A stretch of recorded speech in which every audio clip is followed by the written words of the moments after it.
OPS அவர்கள்லாம் நம்மோடு இணைஞ்சு பயணிக்கிறாங்க. எந்த ஒரு கட்சியும் எந்த ஒரு தலைவரும் தாராளமா வரலாம் திமுகவை வீழ்த்த வேண்டும் என்று நினைத்தால். இந்து முஸ்லீம் கிறிஸ்டியன் நம்ம பார்க்கணும். 5 முனை போட்டி தமிழகத்துக்கு நல்லதா? 5 முனை 3 முனையாக மாற வாய்ப்பு இருக்கா?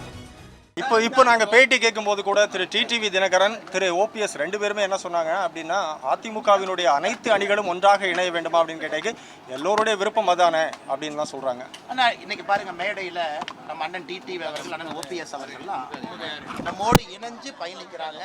ஒரு வலிமையான ஒரு தேசிய ஜனநாயக கூட்டணி உருவாவதற்கு காரணமாக ஐயா ஓபிஎஸ் அவர்கள், அண்ணன் டிடிவி அவர்கள், எல்லா தலைவர்கள் இருக்கிறாங்க. நீங்க குறிப்பிட்ட 2 பேரை கேட்டனால தலைவர்கள் பேரை சொல்றாங்க. அதனால் வருகின்ற காலத்தில் திராவிட முன்னேற்ற கழகத்தை வீழ்த்த வேண்டும். அது கண்டிப்பாக வீழ்த்தப்படும். அதற்கு தமிழக மக்கள் என்ன நினைக்கிறாங்க? ஒரு அணியாக திரண்டுவாங்க. ஒரு அணியாக நாங்கள் திரண்டு நிற்கின்றோம். நாங்கள் யாருக்கும் எதிரி இல்லை. அதனால தான் ஏற்கனவே சொல்லியிருக்காங்கன்னா, தேசிய ஜனநாயக கூட்டணியில் எந்த ஒரு கட்சியும் எந்த ஒரு தலைவரும் தாராளமாக வரலாம் திமுகவை வீழ்த்த வேண்டும் என்று நினைத்தால். இந்த தேர்தல் களம் எப்படி இருக்குன்னு நினைக்கிறீங்க? ஏற்கனவே சொன்னது போலீங்கன்னா, தமிழக அரசியல் வரலாற்றில் ஒரு மிக வித்தியாசமான தேர்தல் களம். வலிமையான கட்சிகள் 4-5 கூட்டணிகளாக இன்னைக்கு உருவாயிருக்கு. திமுக தலைமையிலான கூட்டணி, அதிமுக தலைமையிலான கூட்டணி, பாஜக தலைமையிலான தேசிய ஜனநாயக கூட்டணி, அண்ணன் சீமான் அவர்கள், அண்ணன் விஜய் அவர்கள். இன்னைக்கு 5 முனை போட்டி. இந்தியாவில் எங்கேயுமே 5 முனை போட்டியை நம்ம யாரும் பார்த்தது கிடையாது. எல்லாரும் வலிமையானவங்க தான்.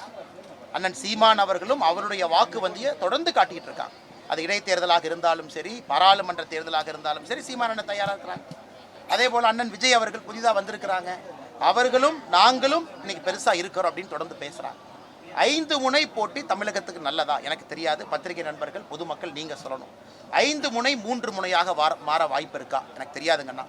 அடுத்த 8 மாத காலத்தில் இந்த 5 முனை எப்படி போகுது நம்ம பார்ப்போங்கண்ணா. அலையன்ஸ் எப்படி போயிட்டு இருக்கு? அலையன்ஸ்க்கான பேச்சு அண்ணா நீங்கள் பார்த்தீங்களா? ஸ்டேஜில் எல்லா அலையன்ஸ் தலைவர்களும் ஸ்டேஜில் இருந்தாங்க. எல்லாரும் இருந்தாங்க.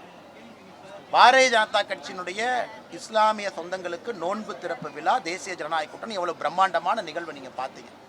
நம்மை பொறுத்தவரை பரஸ்பரம் விட்டு கொடுத்து அனுசரித்து தான் எல்லாரும் பயணம் செய்து கொண்டிருக்கின்றோம். அது கூட்டணியினுடைய மிக முக்கியம். சின்ன கட்சி பெரிய கட்சி என்று எப்பொழுதும் நாங்கள் பார்த்தது கிடையாது. எல்லோரையும் சமமாக தான் நடத்துகிறோம். வருகின்ற காலத்தில் தேசிய ஜனநாயக கூட்டணி இன்னும் பெரிதாகும், விரிவாகும்.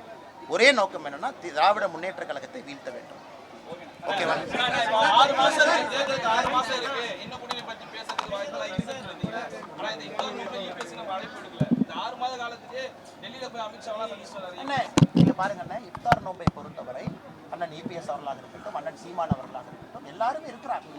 இன்னைக்கு தேசிய ஜனநாயக கூட்டணி இன்னைக்கு யார் இருக்காங்களோ எல்லோரும் சேர்ந்து இந்த இஃப்தார் நோன்பை நடத்திருக்கோம். நாளைக்கு அண்ணன் டிடிவி அவர்கள் நடத்துறாங்க இஃப்தார் நோன்பு. அதில் நானும் பங்கேற்கின்றேன்.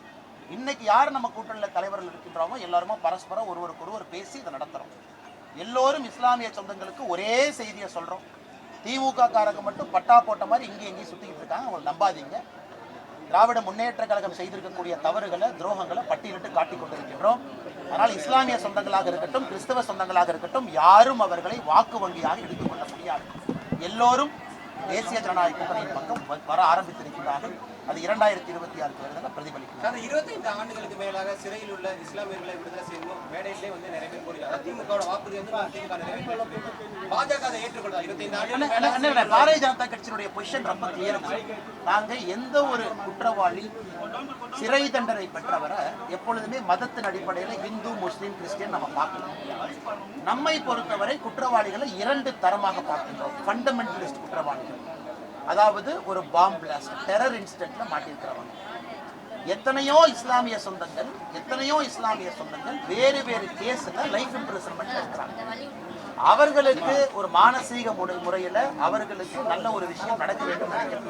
ஏன்னா 14 வருஷம் ஆயிடுச்சு சிறையில் வச்சிருக்கணுமா? எங்களை பொறுத்தவரை மதத்தின் அடிப்படையில் பார்க்காம ஃபண்டமெண்டலிஸ்ட் டெரர் இன்சிடென்ட் தான் பார்க்கணும்.